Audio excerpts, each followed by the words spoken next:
মাছৰে ভালে পাওঁ মোৱা খলিহনা শাকৰে ভালে পাওঁ পালেং লফা ছোৱালীৰ ভালে পাওঁ মিঠা বৰণৈ কঁকালাহি পাহি কুলত কটা তোকে দেখা পাই বাঢ়িছে জানৈ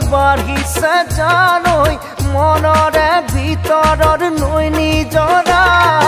মাছৰে ভালে পাওঁ মোৱা খলিহনা শাকৰে ভালে পাওঁ পালেং লফা